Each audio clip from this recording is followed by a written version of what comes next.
반갑습니다. 오늘은 2단원 1 우리나라 경제체제의 특징, 바람직한 경제활동을 알아보는 시간을 갖도록 하겠습니다. 교과서 99쪽에서 103쪽입니다. 지난 시간 복습을 해보겠습니다. 우리나라 경제체제에서 자유에 해당되는 특징은 무엇인가요? 우리나라 경제체제에서 큰 특징은 자유와 경쟁이라고 했죠. 그러면 먼저 자유에 해당되는 특징은 무엇인가요, 여러분? 첫 번째, 개인의 직업 선택의 자유가 있죠. 두 번째, 이윤을 얻기 위한 기업의 자유로운 경제활동. 세 번째, 소득을 자신의 결정에 따라서 자유롭게 사용할 수 있는 그런 자유가 있습니다. 그렇다면 두 번째, 우리나라 경제체제에서 아까 말한 대로 경쟁에 해당되는 특징은 무엇이 있나요, 여러분? 경쟁은 개인은요, 좋은 일자리를 얻기 위해 경쟁을 하고요. 기업은 이윤과 품질을 높이려고 경쟁을 합니다. 이렇게 자유와 경쟁은 우리나라 경제체제의 가장 큰 특징 중에 하나죠.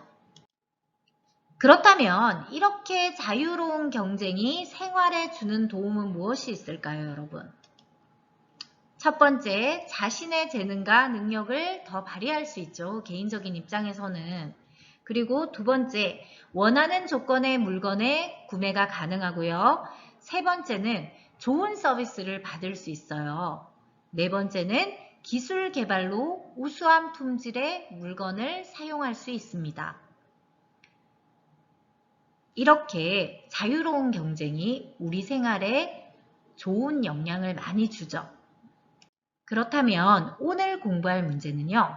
먼저 바람직한 경제활동이 무엇인지 알아보고요. 바람직한 경제활동을 위한 노력에 어떤 것들이 있는지 알아보도록 하겠습니다. 첫 번째, 바람직한 경제활동이란 무엇일까요, 여러분? 지금 음료수의 가격이 올랐는데요. 재료의 가격은 오히려 825원에서 2013년, 2018년을 기준으로 648원으로 내렸어요. 그런데 왜 상품 가격은 1325원에서 1779원으로 올랐을까요? 무엇이 문제일까요, 여러분? 그렇죠. A 음료, B 음료, C 음료가 있는데요. 지금 세 회사만 음료수를 생산할 수 있습니다. 그래서 세 회사만 음료수를 생산하니까 세 회사에서 약속을 했어요. 우리 그냥 가격을 이렇게 올립시다 라고. 이것을 가격 담합이라고 하는데요. 지금 무엇이 문제냐면요. 경쟁할 기업의 수가 너무 적다는 거예요. 세 회사만 경쟁을 하다 보니까 세 회사끼리 약속하고 담합하면 가격을 올려버리는 거죠. 그 다음에 두 번째는요. 기업끼리 가격을 짜고 올리죠. 지금. 이렇게 짜고 올린다는 거. 경쟁할 기업이 너무 적다라는 게 문제가 되겠습니다. 그렇다면 소비자 입장에서 합리적인 가격으로 물건을 사려면 어떻게 해야 할까요? 가격이 합리적인 다른 음료수를 사 먹는 게 좋겠죠. 그래서 소비자, 즉 가게가 공정하지 않게 판매하는 물건은 구매하지 않는 거예요. 그냥 불매하는 거예요. 그리고 공정하게 판매하는 합리적인 가격으로 판매하는 제품을 구입하면 됩니다. 두 번째, 합리적인 가격으로 소비자 입장에서 물건을 사려면 어떻게 하면 좋을까요? 음료수 가격을 올리는 것에 반대하는 의견을 음료수 회사 누리집 홈페이지에 올리면 좋을 것 같습니다. 라고 했죠. 그러니까 소비자는 공정하지 않게 판매하는 물건에 대해서 적극적으로 의견을 제시하면 됩니다. 그러니까 음료수 회사 홈페이지에 의견을 내거나 소비자들 이렇게 만족도 조사 같은 거 할 수 있어요. 설문조사. 그런데 적극적으로 의견을 반영하면 좋습니다. 그리고 또 합리적인 합리적인 가격으로 우리가 물건을 사려면 음료수 가격을 마음대로 올릴 수 없도록 어디서? 정부에서 법을 만들면 좋을 것 같죠. 그래서 정부는 공정하지 않게 경제활동을 하는 기업을 제재하는 법을 만들면 됩니다. 그렇다면 이렇게 합리적인 가격으로 물건을 사기 위해서 개인도 노력을 하고요. 정부도 이렇게 법을 만들어 기업을 제재해서 우리가 불공정한 거래를 하지 않도록 그렇게 하면 바람직한 경제활동이 이루어지겠죠.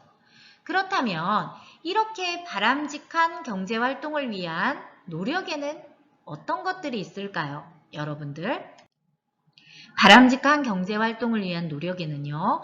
먼저 A, B, C 회사가 있다면 기업끼리 가격을 상의해서 아까 음료 회사처럼 마음대로 여기 오타 났네요. 호가 아니라 마음대로죠.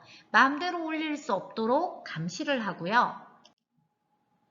그 다음에 허위 과장 광고를 하지 못하도록 감시를 해야 돼요. 허위 광고나 과장 광고에 대해서 감시를 하도록 하고요.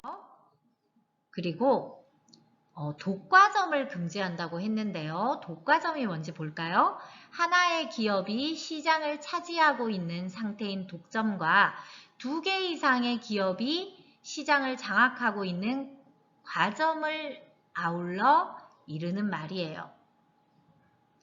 자, 지금 하나의 기업만이 시장을 차지하는 거예요. 예를 들어 우리가 우유를 먹는데 우유 회사가 하나인 거예요. 그러면 그거는 독점이죠. 그죠? 그리고 우리가 우유 말고 예를 들어 바나나 우유를 먹는데 바나나 우유는 A 회사가 있고 바나나 우유 B 회사가 있어요. 이렇게 2개 이상의 기업이 시장을 장악하고 있는 과점을 이르는 말이에요. 그걸 과점이라고 하죠. 자, 그러면 독점이든 과점이든 어떤 특정 기업 하나, 2개 이상 이런 기업들만 그렇게 독과점이 된다면 어떻게 되겠어요? 이 기업에서 가격을 올리고 싶으면 마음대로 올리고 그렇죠? 그리고 몇 개 안 되는 기업에서 아까 음료 회사처럼 가격 담합을 해서 가격을 올립시다 이렇게 되면 마음대로 그렇게 가격을 올려버리는 거죠. 회사가 몇 개 안 되니까요. 그렇게 특정 기업만 물건을 만들어 가격을 마음대로 올리지 못하도록 독과점을 감시하는 거예요. 그리고요, 어떤 노력이 있을까요? 바람직한 경제활동을 하기 위해서 A전자, B전자, C전자가 있다면요. 많은 회사가 제품을 만들어 팔 수 있도록 한다면 그러면 A전자도 좋은 제품을 만들기 위해 더 노력할 거고요. BC전자도 마찬가지겠죠. 이렇게 많은 회사가 제품을 만들어 팔 수 있도록 연구를 할 수 있도록 좋은 제품을 생산할 수 있도록 지원하는 거죠.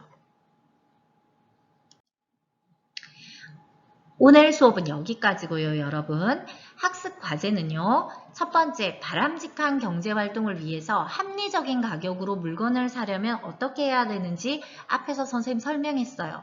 개인은 어떻게 해야 되고 기업은 어떻게 해야 하는지 여기서 개인은 소비자 가게를 말합니다. 그 다음에 두 번째, 바람직한 경제활동을 위한 노력에는 어떤 것들이 있는지 4가지가 앞에 있었죠. 그것들에 대해서 과제 노트에 문제를 쓰고 답을 정리해 오시면 됩니다.